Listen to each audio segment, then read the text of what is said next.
सबका ध्यान बोर्ड की तरफ, ध्यान से सुनना, समझ में आ जाएगी।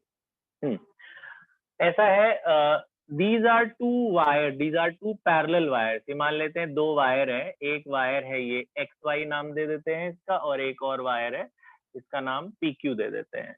ये वायर है XY और एक वायर है ये PQ, ठीक है। अब दोनों के पास करंट है I1 और I2 and they are held parallel to each other with a distance of separation of R, ठीक है। एक वायर है, इसमें करंट है I1, दूसरी वायर है उसमें भी करंट है I2, और दोनों पैरेलल रखे हुए हैं और इन दोनों के बीच का डिस्टेंस कितना है R। ये इनफाइनाइट वायर है, बहुत बड़ी वायर है, हमने एक टुकड़ा एक ले लिया XY PQ ऐसे। तो अब क्योंकि ये वायर है, इसमें करंट है, तो आपने 10th में भी पढ़ा है कि अगर एक वायर में करंट होती है तो that wire behaves as a magnet. तो वो एक वायर एक मैग्नेट की तरह काम करती है, और एज पर Maxwell right hand thumb rule, अगर करंट ऊपर है तो मैग्नेटिक फील्ड ऐसे होगी ना, जैसे उंगलियां बंद हो रही हैं, तो इसके बाहर ये इस तरह से मैग्नेटिक फील्ड होगी, इसके बाहर ये मैग्नेटिक फील्ड होगी। तो इस वायर के बाहर भी ऐसे गोल गोल मैग्नेटिक फील्ड होगी, इस वायर के बाहर भी होगी। तो ये वायर इस पे फोर्स लगाएगा और ये वायर इस पे फोर्स लगाएगा, है ना, क्योंकि भाई ये भी एक मैग्नेट है, ये भी एक मैग्नेट है। जब 2 मैग्नेट पास पास रखोगे तो दोनों एक दूसरे पे फोर्स लगाएंगे लगाएंगे। तो कितना फोर्स लगाएंगे वही हमें निकालना है। हमें क्या निकालना है कि एक वायर दूसरी वायर पर कितना फोर्स पर यूनिट लेंथ लगाता है, उसी की डेरिवेशन है ये। Force per unit length between these 2 wires when they carry current in the same direction, ठीक है। तो उसकी डेरिवेशन है। तो पहले हम देखते हैं कि ये वाली वायर की कितनी मैग्नेटिक फील्ड होती है। तो बच्चे यस, मैंने इनको बताया था कि एक वायर का मैग्नेटिक फील्ड का फॉर्मूला हमने डिराइव किया था, magnetic field due to PQ, जो wire due to wire XY ले लेते हैं, due to wire XY magnetic field को B से डिनोट करते हैं बेटा। तो मैग्नेटिक फील्ड जो पहली वाली वायर की है उसका ये फॉर्मूला होता है mu naught I divided by 2πr। तो ये म्यू नॉट कांस्टेंट है, जैसे इलेक्ट्रोस्टैटिक में एप्सिलॉन नॉट होता था, ऐसे यहाँ पे इसका होता है म्यू नॉट। ये कांस्टेंट है, I आपका करंट है और पाई तो कांस्टेंट, R इनके बीच का डिस्टेंस। तो ये फॉर्मूला है मैग्नेटिक फील्ड का। तो ये वायर की मैग्नेटिक फील्ड कितनी होगी, म्यू नॉट I1, इसका करंट है I1, तो mu naught I1 divided by 2πr पहले वाले वायर की। ऐसे अगर दूसरे वायर के लिए निकालनी हो मैग्नेटिक फील्ड, तो यहाँ I की जगह I2 लगा दो, तो दूसरे वायर की मैग्नेटिक फील्ड आ जाएगी। अच्छा, तो जो पहली वायर है, पहली वायर की मैग्नेटिक फील्ड ऐसे गोल गोल चलेगी, यूं इस तरह से चलेगी, गोल रिंग में चलेगी ये। तो मान लेते हैं पहली वायर की मैग्नेटिक फील्ड ऐसे राइट हैंड थंब रूल के हिसाब से इस तरह से गोल गोल चल रही है, और ये मैग्नेटिक फील्ड आ रही है पहले वायर की, ये मैग्नेटिक फील्ड पहले वायर की है। और जिस वायर में करंट जा रहा है ऊपर, करंट जा रहा था ऊपर, और मैग्नेटिक फील्ड जा रही है अंदर। अंदर कहाँ है ये, जैसे जेड एक्सिस होती है ना, तो जो हमारी तरफ आती है ये पॉजिटिव जेड एक्सिस है, और जो अंदर जाती है पीछे की तरफ जो जा रही है ये नेगेटिव जेड एक्सिस है। तो ये अंदर जा रही है जेड एक्सिस में magnetic field, into the plane कहते हैं उसे। तो ये मैग्नेटिक फील्ड जा रही है, तो ये वायर की मैग्नेटिक फील्ड की वजह से इस पे फोर्स लगेगा। तो हम निकालते हैं force on wire PQ, force on wire PQ due to magnetic field of XY। तो इस पे फोर्स कौन लगाएगा, इसकी मैग्नेटिक फील्ड इस पे फोर्स लगाएगी। तो कल हमने डिराइव किया था कि एक वायर जिसमें करंट है, एक वायर जिसमें करंट है, अगर उसको मैग्नेटिक फील्ड में रखें, तो कल मैंने आपको बताया था उसका फॉर्मूला होता है जी बिल साइन थीटा, ऐसे करके याद कराया था आपको। फोर्स का क्या फॉर्मूला होता है, बिल साइन थीटा। तो I और L के बीच का एंगल होता है थीटा। यहाँ पे क्या है कि करंट और ये जो मैग्नेटिक फील्ड है ये सब परपेंडिकुलर है, आपस में परपेंडिकुलर है, तो थीटा यहाँ पे 90 डिग्री होगा, तो साइन 91 होता है। तो हम फोर्स खाली इतना लेंगे क्योंकि ये तो 1 हो गया। तो फोर्स का क्या फॉर्मूला हुआ, बिल। तो सेकंड वाली वायर पे जो फोर्स लग रही है पहले की वजह से लगेगी ना, तो सेकंड पे जो फोर्स लगेगी ड्यू टू फर्स्ट, उसको बोलेंगे 2-1। तो फोर्स का क्या फॉर्मूला लगाना है, बिल। अच्छा, सेकंड पे जो फोर्स लग रही है वो पहले वाली मैग्नेटिक फील्ड की वजह से लग रही है, बाकी करंट उसका अपना है, लेंथ उसकी अपनी है, ठीक है, लेंथ अपनी है, करंट उसका अपना है। तो सेकंड पे जो फोर्स लग रही है वो फर्स्ट के मैग्नेटिक फील्ड की वजह से लगेगी। अच्छा, अब उसके बाद क्या करना है, तो फोर्स का क्या फॉर्मूला हुआ जी, बिल। बस इसमें आपको क्या ध्यान रखना है कि भाई PQ पे जो फोर्स लगेगी सेकंड वायर पे वो फर्स्ट की मैग्नेटिक फील्ड की वजह से लगेगी, बाकी करंट और लेंथ उसकी अपनी। अच्छा, तो अब यहाँ पे B की वैल्यू डाल दो, B की वैल्यू मैं डाल देता हूँ। B हमने निकाला हुआ है ना ऊपर, ये रहा B1, ये B1 उठा के यहाँ डालो। तो B1 कितना है, mu naught I1 upon 2πr।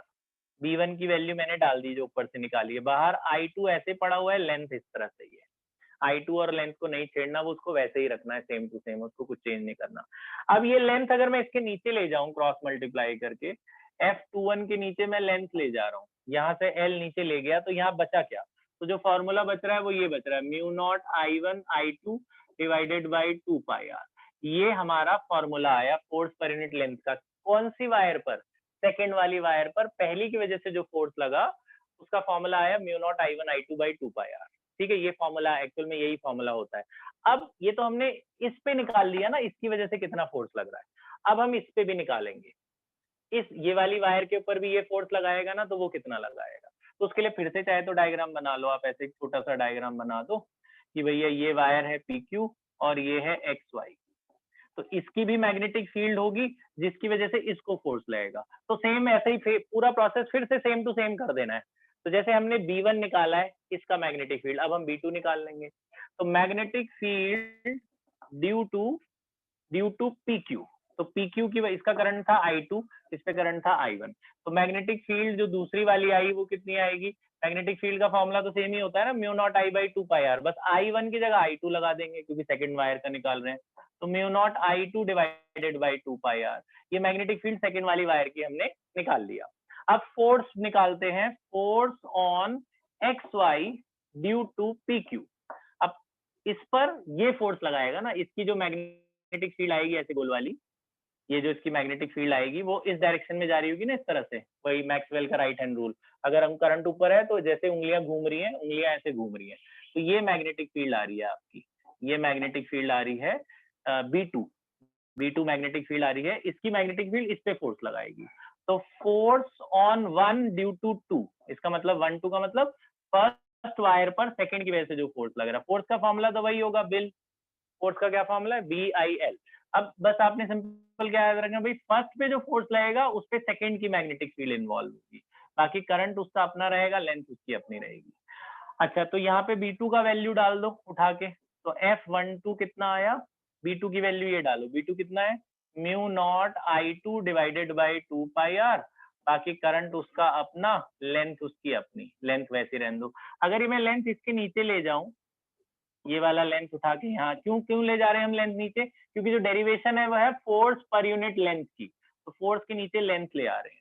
तो फोर्स के नीचे लेंथ ले जाएं तो यहाँ पे क्या बचा, mu naught I2 into I1, mu naught I2 I1 divided by 2πr, ये सेकंड इक्वेशन है। अब आप जरा फर्स्ट और सेकंड इक्वेशन को देखो कि जो सेकंड पे फोर्स लग रही है फर्स्ट की वजह से पर यूनिट लेंथ, और जो फर्स्ट पे फोर्स लग रही है सेकंड की वजह से, वो दोनों सेम है। ये mu naught I1 I2 by 2πr है, ये I2 I1 बाई 2πr है, तो बात तो सेम है ना, I1 I2 लिखो चाहे I2 I1, प्रोडक्ट तो सेम ही रहता है।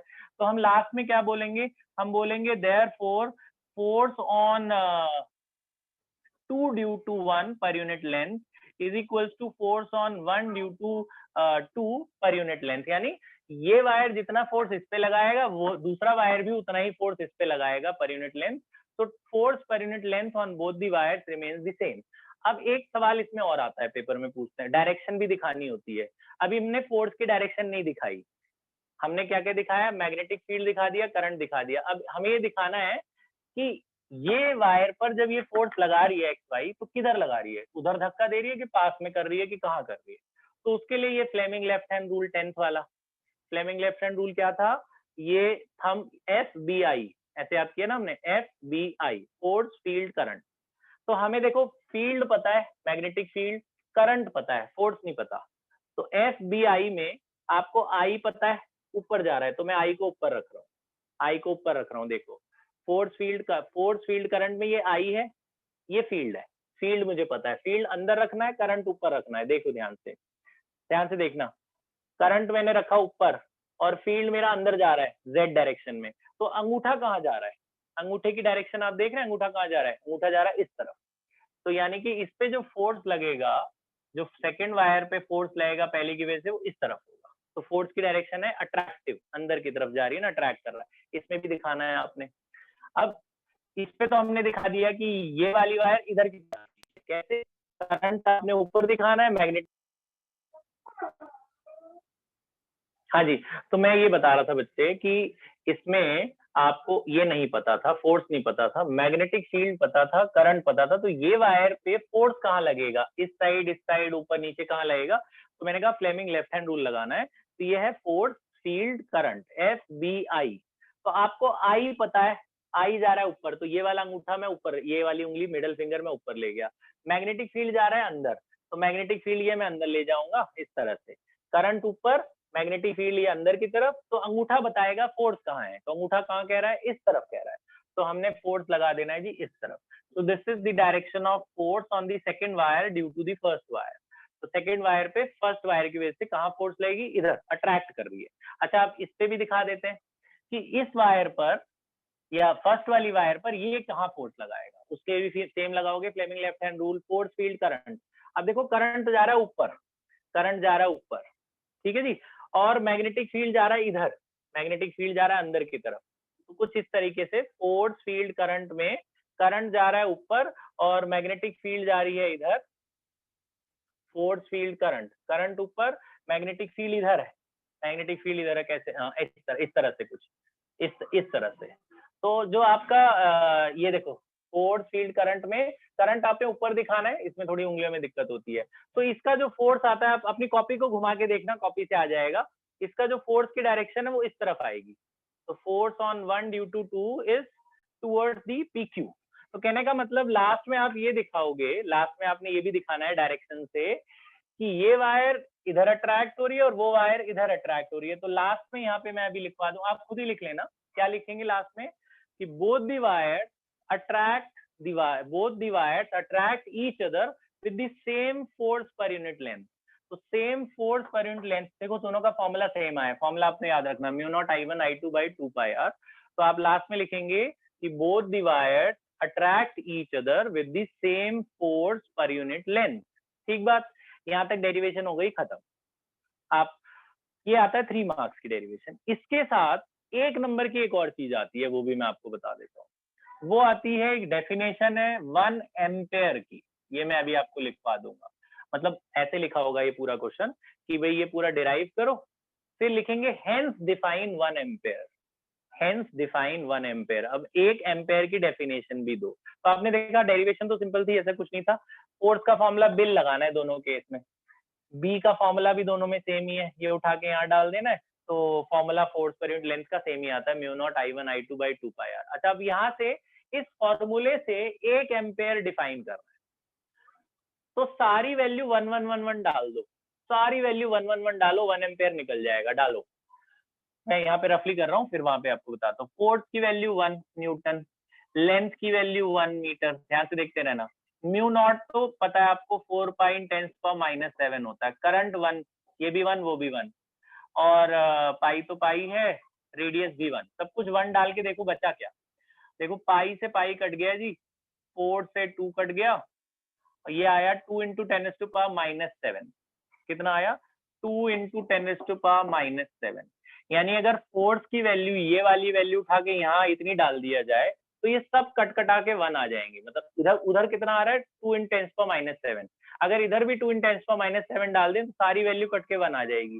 तो डेफिनेशन कैसे बनाएंगे, डेफिनेशन ऐसे बनाएंगे, इसी से आप बोलेंगे current between 2 parallel wires is said to be 1 ampere, current is said to be 1 ampere when they apply force of 2 × 10⁻⁷ Newton per meter on each other and they are separated by a distance of 1 meter। फिर से बोलता हूं मैं, current 1 ampere तब होगा जब एक wire दूसरी वायर पर इतना फोर्स लगाती है और वो दोनों 1 मीटर की दूरी पर हो। अगर 1 मीटर की दूरी पर होंगे और इतना फोर्स एक दूसरे पर लगाएंगे पर यूनिट लेंथ, तब दोनों का करंट 1 1 होगा, माने 1 एम्पेयर होगा। ये इसकी डेफिनेशन है। इस तरह से आप अपने आप भी बना के लिख सकते हैं कि करंट 1 एम्पेयर तब होगा जब दोनों वायर एक दूसरे पर 2 × 10⁻⁷ न्यूटन पर मीटर फोर्स लगाती हैं। ठीक है, तो आप ये डेरिवेशन लिख लो सारा, है ना। तुम एक बार रिकॉर्डिंग ऑन कर। They attract each other with same force per unit length। सुनो एक और बात, ये आप लिख लेना बाद में, एक लिख लेना, नोट करके बात लिख लेना, नोट करके, ये न्यूमेरिकल में काम आएगा आपके।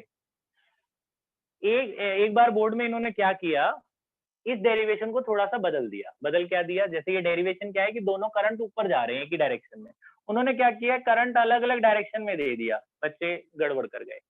तो अलग अलग डायरेक्शन में देने वाला आपने करना है, अभी डेरिवेशन मत करना, बस ये दो डायग्राम बना लेना। जब आप डायग्राम बनाओगे, करंट की डायरेक्शन ना एक में ऊपर रखना, एक में नीचे कर देना। फिर आप ना ये दोनों फोर्स बताना किधर आ रहा है, अब बना के देखना अभी। ये वाला फोर्स और वो वाला फोर्स, इसमें तो क्या है, दोनों एक दूसरे की तरफ आ रहे हैं, तो ये इसको अट्रैक्ट कर रहा है, वो उसको अट्रैक्ट कर रहा है, अट्रैक्टिव। लेकिन जब ऑपोजिट डायरेक्शन में जाएंगे ना, यहाँ पे भी डायग्राम बनाना, फॉर्मूला सेम ही आता है, डेरिवेशन नहीं करनी दोबारा, बस ये दिखाना आप यहाँ पे कि ये दोनों जा किधर रहे हैं, दोनों ऑपोजिट में जाएंगे। जैसे ये अंदर जा रहे हैं ना, अब एक इधर जाएगा और एक इधर जाएगा, तो ऑपोजिट डायरेक्शन में दे रिपेल ईच अदर। अगर ऑपोजिट डायरेक्शन में करंट होगा तो वो दोनों एक दूसरे को धक्का देते हैं, दोनों एक दूसरे को वापस बाहर की तरफ फेंकते हैं। वही फ्लेमिंग के लेफ्ट हैंड रूल से इसी तरह से कर लेना।